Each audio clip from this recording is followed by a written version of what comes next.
Israel சிரிய மக்களை காப்பாற்றுறதா சொல்லி அந்த நாட்டின் மீது இப்போ போர் தொடுக்க ஆரம்பிச்சிருக்காங்க. 200 முறை அட்டாக் பண்ணியிருக்காங்க. பொதுமக்களும் இறந்து போயிருக்காங்களா அப்படிங்கிற கேள்வி. உள்நாட்டு போரை சிரியாவில் ஊக்கப்படுத்தியிருக்காங்க. இது இஸ்ரேலுடைய சூழ்ச்சியா இல்லை சிரியாவில் தலைவர் ஒருத்தர் இருக்காரே அல்சாரா அவருடைய தோல்வியா?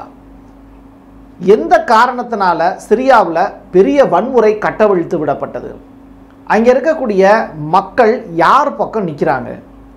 நெதன்யாகு சொல்கிறாரு, சிரியாவில் இருக்கக்கூடிய மக்கள் எல்லாருமே இஸ்ரேலியர்கள் தான், அந்த நாட்டை விட்டு போகாதீங்க, அந்த நாட்டை விட்டு ஓட வேண்டிய ஒரு நபர் இருக்காரு, அவரை விரட்டி விட்டுட்டு நாங்கள் உங்களை பாதுகாக்கிறோம் அப்படிங்கிற வாக்குறுதியை கொடுத்துருக்காரு. இதெல்லாம் பார்த்துக்கிட்டு ஏமனும் ஜோர்டானும் குரல் கொடுத்துருக்காங்க. ஆனால் ஈரான் மட்டும் சத்தம் இல்லாமல் அமைதியாக இருக்குது. அதுக்கான காரணம் என்ன? வாங்க பார்க்கலாம் உறவுகளே. இது பிரசாத் சிக்னேச்சர். உங்களுக்காகவே நம்ம jobtaxi.online one way drop one way fare, ஒரு வழி பயணம் ஒரு வழி கட்டணம் மட்டுமே. எங்களுடைய சேவைகள் தமிழ்நாடு, கேரளா, கர்நாடகா, ஆந்திரா, தெலுங்கானா, புனே, கோவா மற்றும் பாண்டிச்சேரி. Anywhere any time. நீங்க ஒரு ஜேர்னலிஸ்டா இல்ல நியூஸ் ரீடரா வரணும்னு ஆசைப்படுறீங்களா? அப்படின்னா இது உங்களுக்கான பெரிய வாய்ப்பு. ஒரு பெரிய இலக்கோட அதற்கான முதல் படிக்கட்டு தான் இந்த பயிற்சி பட்டறை. தியரிட்டிக்கல் அண்ட் பிராக்டிக்கல் கிளாஸினுடைய முடிவில் சர்டிஃபிகேட்டும் கொடுக்கப்படும். தொடர்புக்கு 94493594 என் நம்பருக்கு காண்டாக்ட் பண்ணுங்க. நீங்க நம்ம சேனலுக்கு விளம்பரம் கொடுக்க விருப்பப்பட்டீங்கன்னா 94493594 இந்த நம்பருக்கு காண்டாக்ட் பண்ணுங்க.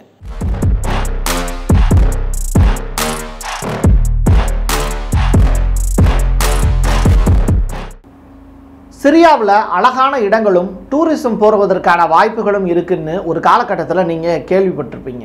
பட் இப்போது அப்படிப்பட்ட நிலை அங்கே இல்லை. சிரியாவில் ஆட்சி மாற்றம் ஏற்பட்டிருக்கு. சிரியாவினுடைய முன்னாள் தலைவர் இப்போது ரஷ்யாவில் போய் தஞ்சமடைஞ்சிருக்காரு. இப்படிப்பட்ட நிலையில் அல்கொய்தாவினுடைய படையில் வேலை பார்த்த ஒரு நபர் தான் சிரியாவில் இப்போது தலைவர் போஸ்டிங்கில் உட்காந்துருக்காங்க. அவருடைய பேர் தான் அல்சாரா அப்படின்னு. அவரை எந்த படையை பார்த்து உலகம் பயந்துச்சோ, எந்த படையினுடைய தலைவரை உசாமா பின் லேடனை கடலுக்குள்ளேயே வச்சு புதைக்கிறதுக்கான வேலையை அமெரிக்கா செஞ்சாங்களோ, அந்த அமைப்பை சேர்ந்த ஒரு நபரை இவர் ரொம்ப நல்லவர், இவருடைய சார்ந்த இயக்கம் சூப்பரான இயங்கக்கூடியது அப்படின்னு இன்னைக்கு தேதிக்கு இருக்கக்கூடிய அமெரிக்காவினுடைய அதிபர் ட்ரம்ப் புகழாரம் சூட்டி அவரோட கையை குலுக்கி உட்கார வச்சு டீ சாப்பிட்டு டின்னர் சாப்பிட்டு வச்சு அனுப்பிச்சி வச்சார். இஸ்ரேலோட நெருங்கிய உறவில் தான் அல்சாரா இருக்காரா அப்படிங்கிற அந்த கொஸ்டின் மார்க்குக்கான பதில் தான் இந்த வீடியோ. ஆனால் ட்ரம்ப்போட நெருக்கம் காட்டிய அல்சாரா இஸ்ரேலோடு நெருக்கம் காட்டலை. காரணம் என்னென்னா கோலம் குன்றுகள். இந்த கோலன் குன்றுகள் முழுக்க முழுக்க ஆக்கிரமிக்கப்பட்ட இஸ்ரேலுடைய பிரதேசமாக இருக்குது. இந்த இடத்த மறுபடியும் டேக் ஓவர் பண்ணணும் அப்படின்னு சிரியாவுக்கு பறந்த ஒரு டீல் தான். அதில் அல்சாரா சைன் போட மறுத்தார்.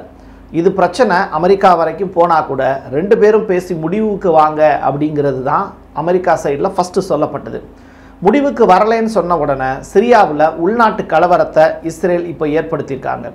அதற்கு பலியாகக்கூடிய மக்கள் யார் அப்படின்னா, அங்கே இருக்கக்கூடிய ஃபெடோயின் அப்படிங்கிற பழங்குடியினர், ட்ரூஸ் அப்படிங்கிற போராளிகள், இதோடு சேர்த்து அங்கே சுவைடா அப்படின்னு சொல்லிட்டு ஒரு நகரம் இருக்குது. அந்த நகரத்தில் பல்வேறு குழுக்கள் இருக்காங்க. இவங்க ஒருவருக்கொருவர் தொடர்பில்லாத நபர்களாக அறியப்படுறாங்க. அப்படிப்பட்டவங்க ஒன்றா சேர்ந்து ஒரு இடத்துல இருக்கும்போது நிச்சயமாக சண்டை அப்படிங்கிறது சாத்தியமே.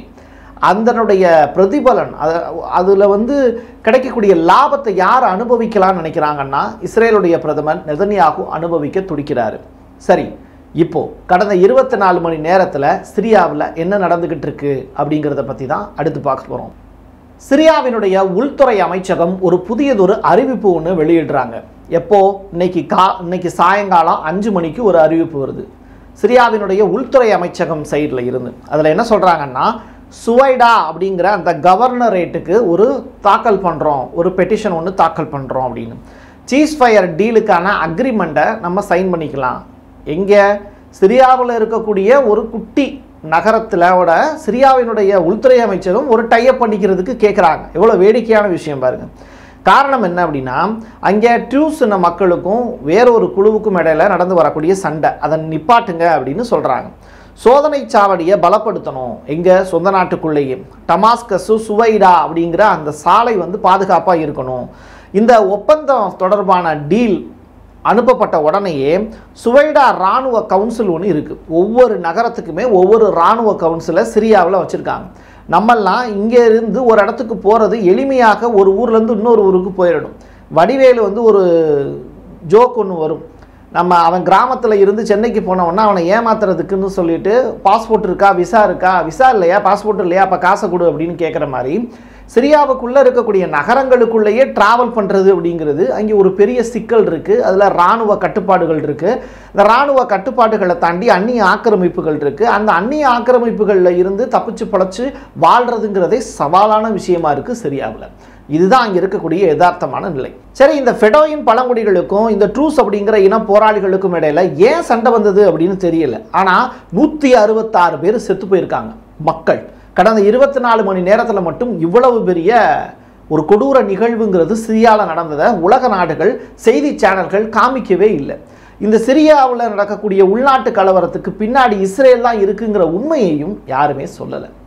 பென் கவீர் அப்படிங்கிற இஸ்ரேலுடைய முன்னாள் அமைச்சர் ஒருத்தர் ஒரு ஸ்டேட்மெண்ட் ஒன்று சொல்லியிருக்கார். அது என்னன்னா, மக்களை கொன்று மீசையை வெட்டுபவர்களுடன் சிரியாவில் முன்னாடி நடந்துச்சு ஒரு சம்பவம், அதை நினைவுபடுத்தி அப்படி ஒரு சொல்றார், அதை உருவகப்படுத்துறாராம்.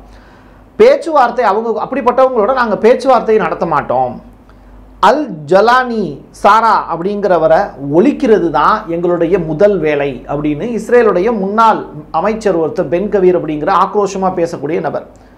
சரியா, அப்படிப்பட்டவர் இந்த ஸ்டேட்மெண்ட்டை சொல்லியிருக்கார். நம்ம ஊரில் வந்து இந்த பதிவை போட்டது நான் இல்லை, என்னுடைய அட்மின் அப்படின்னு சொல்லுவார்ல, அப்படி ஒருத்தர் பேசுவார் தெரியுமா வித்தியாசமாக, அது மாதிரியான ஒரு நபர் தான் இஸ்ரேலில் இருக்கக்கூடிய பென் கவீர். ஸோ அவர் பேசக்கூடிய விஷயங்கள் எல்லாமே உலக நாடுகளுக்கான முக்கிய தலைப்புச் செய்தியாகவே மாறிப்போம். இஸ்ரேல் என்ன சொல்கிறாங்கன்னா, எங்களுடைய கடற்கரை நகரம் இப்படி சூறையாடப்பட்டு கொண்டு இருக்கிறதே அப்படின்னு தெற்கு சிரியாவை பார்த்தும் லெபனானை பார்த்தும் இப்போது ரொம்ப கண்ணீர் வடிக்கிறாங்களாம். காரணம் என்னென்னா, அவங்களுடைய பீச் ஹவுஸ் எது அப்படின்னா லெபனானா, அவங்களுடைய இன்னொரு பீச் ஹவுஸ் எது அப்படின்னு கேட்டால் தெற்கு சிரியாவா.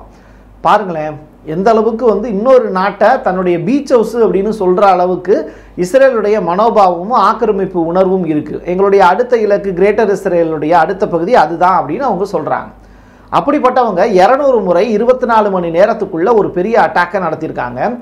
அவங்களுடைய அட்டாக்ல இருந்து தப்பிச்சு போகணும் அப்படிங்கிறதுக்காக அந்த அட்டாக்கை ஆரம்பிக்கிறதுக்கு முன்னாடியே துருக்கியினுடைய அதிபர் எர்டகன் அல்சாராவுக்கு ஃபோன் பண்ணி அங்கே டமாஸ்கஸில் ஒரு பெரிய வன்முறையை இஸ்ரேல் கட்டவிழ்த்து விட போகிறாங்க, மக்கள் வெகுண்டெழுந்து கண்டிப்பாக அதிபருடைய அந்த மாளிகையை தான் ஆக்கிரமிக்க வருவாங்க, ஏற்கனவே அப்படி தான் நடந்தது, அது மாதிரியான நிகழ்வு ஒன்று நடக்கிறதுக்கு வாய்ப்பு இருக்குது, தயவுசெய்து அங்கிருந்து தப்பிச்சு போயிடு அப்படின்னு ஒரு எச்சரிக்கை பதிவு கொடுக்குறாரு. அவரும் துண்டக்கானா துணியக்கானாலும் ஓடுனாரா இல்லையா அப்படிங்கிற அந்த விஷுவல் நமக்கு கிடைக்கல. பட் துருக்கியினுடைய அதிபர் எர்டகன் சொல்லியிருக்கக்கூடிய விஷயத்தை மட்டும் இந்த இடத்துல பதிவு செய்கிறேன். தப்பித்து ஓடினாரா அல்சாரா அப்படிங்கிறது கொஸ்டின் மார்க், அதற்கான ஆன்சர் என்ன கிடைக்கல.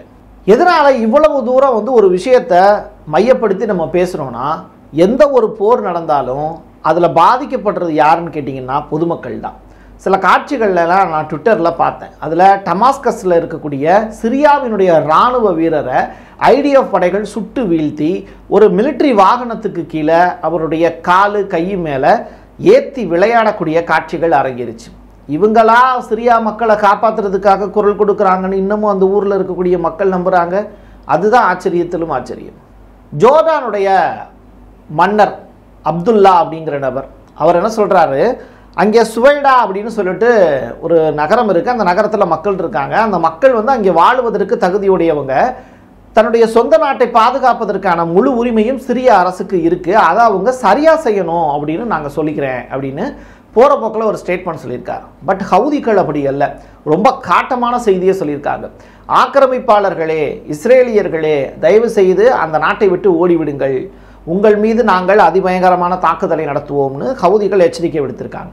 ஹமாஸ் ஒருபடி மேலே போய் அரபு நாடுகளே ஏன் அமைதியாக இருக்கிறீர்கள், ஒன்று கூடுங்கள், நீங்கள் ஒன்று கூடுனீங்கன்னா மட்டும்தான் இந்த மாதிரியான அநியாயங்கள் நடப்பது தடுக்கப்படும் அப்படிங்கிற ஒரு பெரிய ரெக்வஸ்ட்டை ஹமாஸ் வந்து உலக நாடுகளுக்கும் பாலஸ்தீனத்துக்கும் சேர்த்தே வந்து அவங்க ரெக்வஸ்ட்டாக வச்சுருக்காங்க. சரி, பாலஸ்தீன் சொன்னோன்னே எனக்கு ஒரு விஷயம் ஞாபகம் வந்தது. ஒரு இமேஜ் ஒன்று பார்த்தேன். 1940ஆம் ஆண்டு, அதாவது இஸ்ரேல் வந்து உருவாவதற்கு முன்னாடி 1948 இஸ்ரேல் வந்து நாடுன்னு ஒன்று அங்கீகரிக்கப்பட்டது. 1940 வந்து பாலஸ்தீன் ஒரு நாடு இருந்தது, ரைட்டா? முழுமையான பாலஸ்தீன் அப்படிங்கிறது இருந்தது. ரிவர் டு சி அப்படின்னு இன்னைக்கு போராட்டம் பண்ணுற மாதிரி அன்னைக்கு வந்து ரிவர் டு சி உண்மையிலேயே இருந்தது. அப்படிப்பட்ட ஒரு பாலஸ்தீன அழகிய தேசத்தினுடைய காட்சி தான் இது. இதை பார்க்கவே ரொம்ப ஆச்சரியமாக இருக்குது. அங்கே வந்து சுவர்கள் இல்லை, அங்கே இரும்பு வேலிகள் இல்லை, மக்கள் யாரும் அழுகலை. அவங்களுடைய வெஹிக்கிளில், காரில் பெரிய பெரிய பில்டிங் கட்டி 1940 அவ்வளோ பெரிய நம்ம ஊர் எல்ஐசி பில்டிங் மாதிரி கட்டி வச்சுருக்காங்க.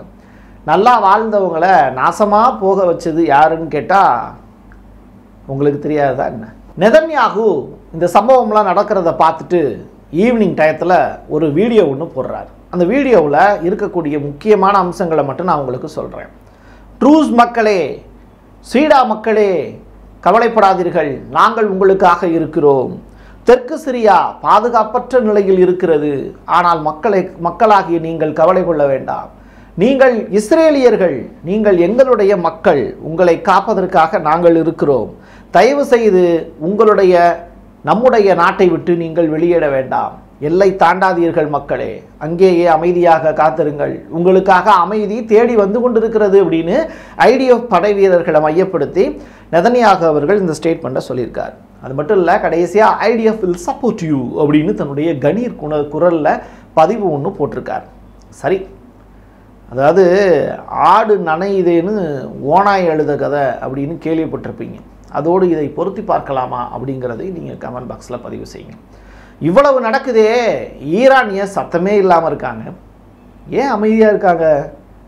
கமினி ஏன் இதை பற்றி எதுவுமே பேசலை? மிசைல்ஸ்லாம் என்ன பண்ணிக்கிட்டு இருக்கு? தயாராகிட்டு இருக்கா இல்லை தூங்குகிறதா?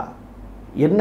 இந்த கேள்விகளுக்கான பதில் அடுத்த 24 மணி நேரத்தில் நமக்கு கிடைக்கிறதுக்கான வாய்ப்பு இருக்குது. மிகப்பெரிய சத்தம் ஒன்று கேட்க போகிறது. அது உங்களுடைய செவிகளில் பிரசாத் சிக்னேச்சர் வாயிலாக வந்து சேரும். என் கையெழுத்து என் மக்களுக்கானது உறவுகளே. மீண்டும் ஒரு பதிவில் சந்திக்கலாம். நன்றி, வணக்கம். நீங்கள் நம்ம சேனலுக்கு விளம்பரம் கொடுக்க விருப்பப்பட்டீங்கன்னா 94493594 இந்த நம்பருக்கு காண்டாக்ட் பண்ணுங்கள்.